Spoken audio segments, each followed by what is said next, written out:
Bueno, gente, hoy les voy a bajar a tierra un poco mi visión sobre el corazón de la inteligencia artificial, que es básicamente una estructura de diseño de un tipo de procesadores que es muy distinta a los procesadores convencionales de los que la mayoría de la gente siempre habló y tiene conocimiento a la hora de pensar en procesadores, que al igual que esta tecnología de desarrollo tiene muchísimos años de trabajo y muchísima complejidad en el fondo. O sea, más allá de que sea una arquitectura conocida, no la hace más sencilla. Es súper compleja, se usan muchas de las mismas herramientas para construir los mismos procesadores, pero la arquitectura de fondo es totalmente distinta. ¿Y por qué me paro en este punto en especial? Porque es como entender un motor gasolero y un naftero. Si bien los dos son motores, los dos sirven entre comillas para lo mismo, no se usan para lo mismo. Técnicamente el que sabe, no vas a encontrar un motor naftero en un camión minero o no vas a encontrar un motor gasolero en una scooter. Es algo que tiene su funcionalidad específica por distintos motivos. Dicho esto,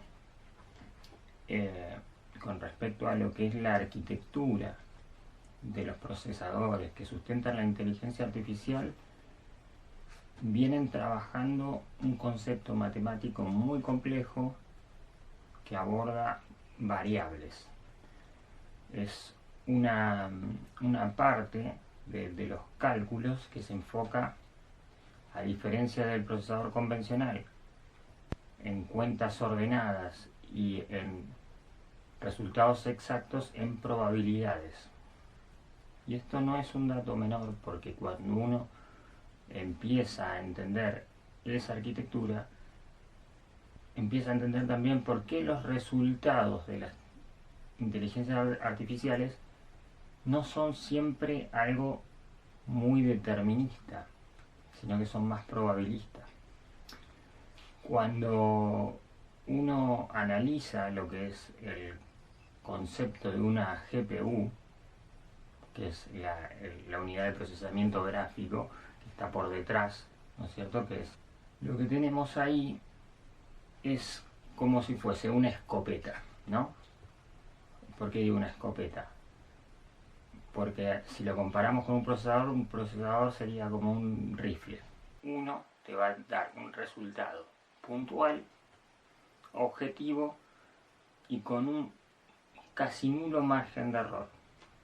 Y el otro te va a dar probablemente un rango más amplio, un objetivo por ahí alcanzado con precisión, pero no con esa exactitud y con un gasto mayor de componentes y de energía para darte ese resultado.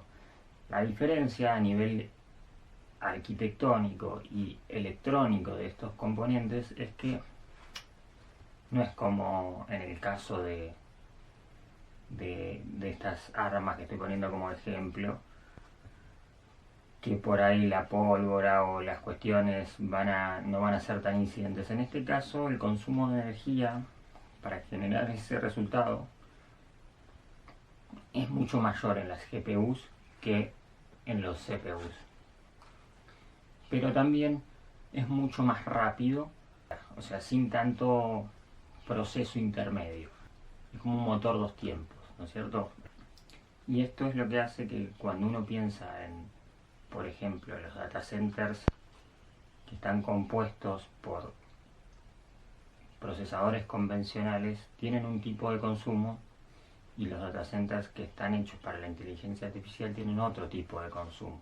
¿Se entiende? Es como que las escalas, cuando uno habla de data centers, el clusters, son aglomeraciones de muchas de estas unidades. Cuando uno tiene, por ejemplo, en una casa uno o dos equipos y los pone en red, lo que está haciendo es sumar consumo y multiplicar el gasto. Bueno, un clúster es un lugar donde se multiplican muchísimo porque los racks y los equipos que sostienen toda esta arquitectura son mucho más grandes y trabajan en paralelo para poder sumar ese gran poder de cómputo. Entonces, cuando uno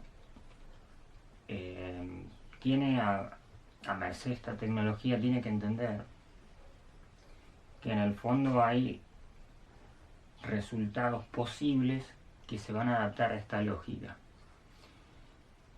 ¿Por qué? Porque más allá del modelo, que estén usando un modelo chino, un modelo americano, un modelo francés, un modelo del lugar donde se les cante, la arquitectura donde están montados se basa en estos principios y eso no va a cambiar.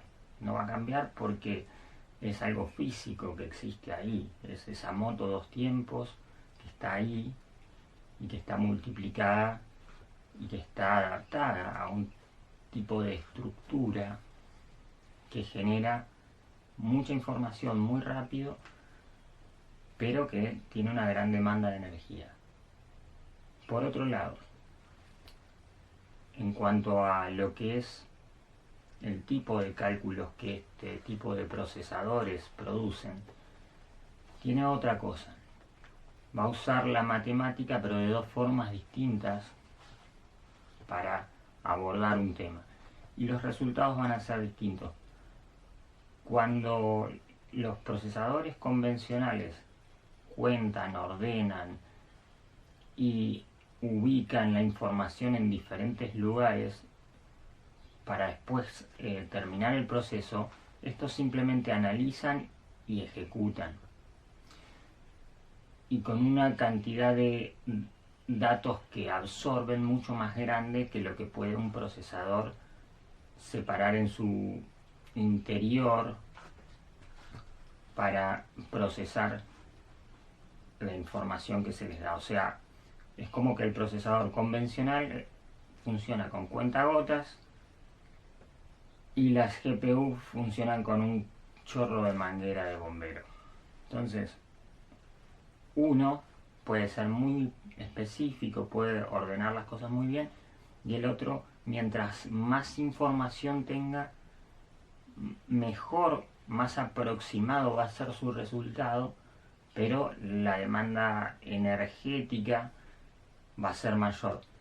En muchos casos se justifica usar este tipo de tecnología y en otros casos no. ¿Por qué? Porque en muchos casos no vas a necesitar hacer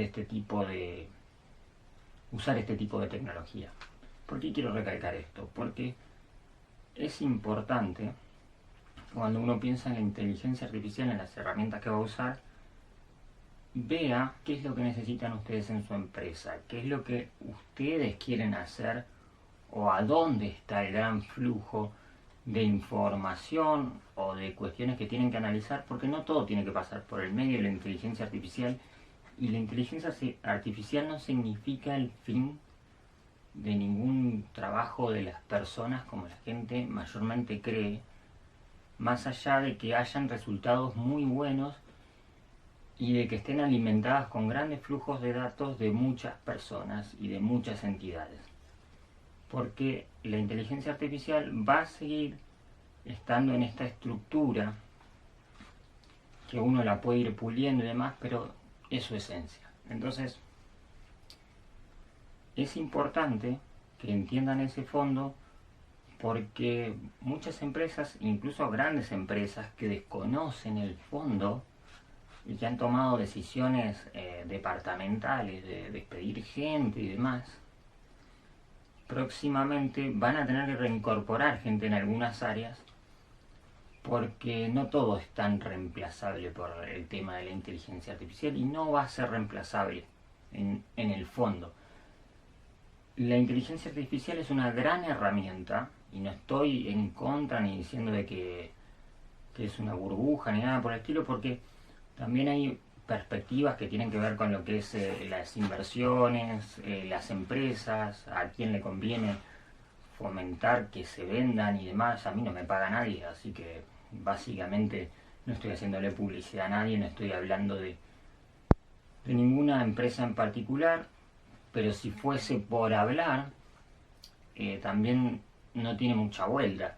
O sea, hay fabricantes en el mundo de lo que son los chips, que son dos, imprescindibles en la cadena de suministros de cualquier empresa.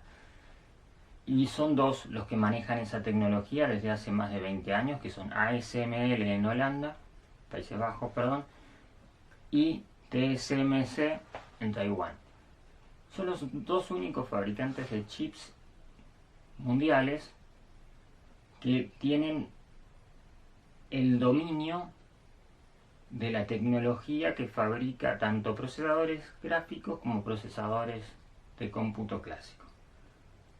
Entonces, todas las empresas que desarrollaron sus arquitecturas tienen que pasar por ahí y tienen una cuota de espera, de desarrollo y de adaptación para trabajar con las tecnologías que ellos tienen, todas basadas en el silicio, que hace mucho tiempo muchos quieren replicar y no alcanzan con gran capacidad o gran calidad. China hace sus esfuerzos, Estados Unidos por su parte también tiene sus esfuerzos montados, pero al final, como la industria ya está armada y el ciclo ya se da por esos lados, siempre termina recurriendo a esos lugares cuando se tiene que terminar y se tiene que llegar a la gente.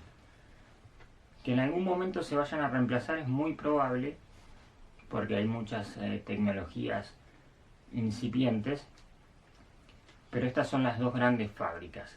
Y detrás del tipo de cerebro que genera la inteligencia artificial, que son las GPUs, hay una sola empresa, líder, indiscutible, que es Nvidia.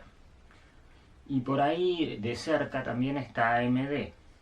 AMD, que si bien fabrica los procesadores que muchos conocen, los Ryzen típicos, hace muchos años, también los que venimos de la parte de la informática, cuando se vendían las computadoras y todavía estaba separado mucho y las placas gráficas estaban naciendo y se estaban integrando, AMD compró una empresa que se llamaba ATI.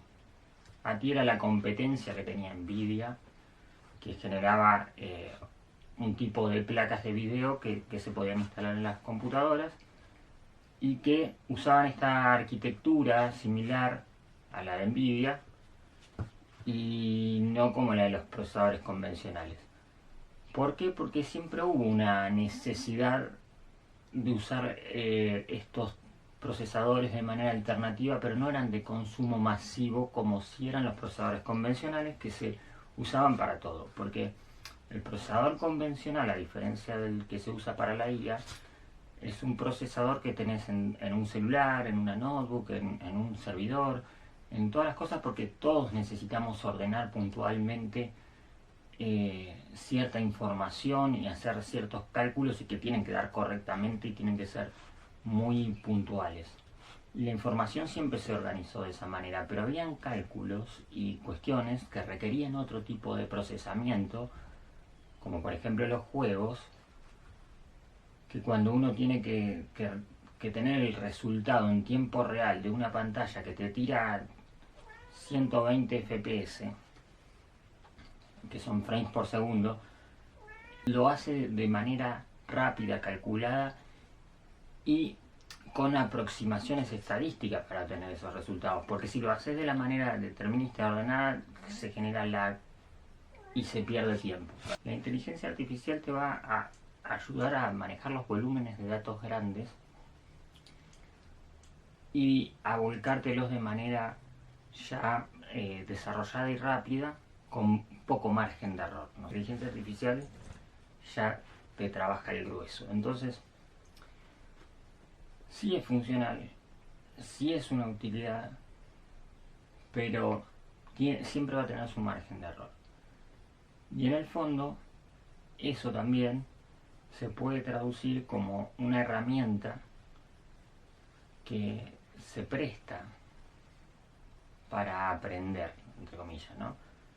O sea, este margen de error, esta no precisión absoluta es lo que uno puede ir orientando para que sea como una especie de imaginación que la máquina tiene, la predictibilidad, ¿no es cierto? La varianza que pueda llegar a tener una variable, es decir, puede llover en un 75%, pero puede solamente estar nublado también y no llover, porque los datos arrojan esto. Y en función de lo que uno vaya queriendo o lo que vaya calculando, va a ir decidiendo o va a ir imaginándose, bueno, si en este lugar llueve tanto, ¿me conviene sembrar o no? ¿O qué me conviene sembrar? ¿Cuáles serían los mejores frutos que podría sacar de este campo? Bárbaro.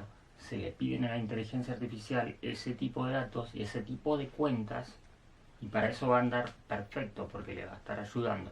Ahora después, cuando tengas que ordenar y decir, listo, tengo esto, entonces pido esto, esto y esto en tanta cantidad, voy a sacar tantas cuentas, lo haces vos y volvés a integrarle a la máquina esta necesidad de que te maneje tantos datos. Che, este año se produjo tanto, el año que viene puedo ganar tanto, sí, ¿qué considerás que puede llegar a ser más eficiente esto o esto? Ese tipo de preguntas son súper buenas a nivel estadístico, te lo puede responder de manera muy asertiva, pero siempre te va a disparar alguna cosita más, alguna alternativa, alguna observación propio de su tipo de cálculo.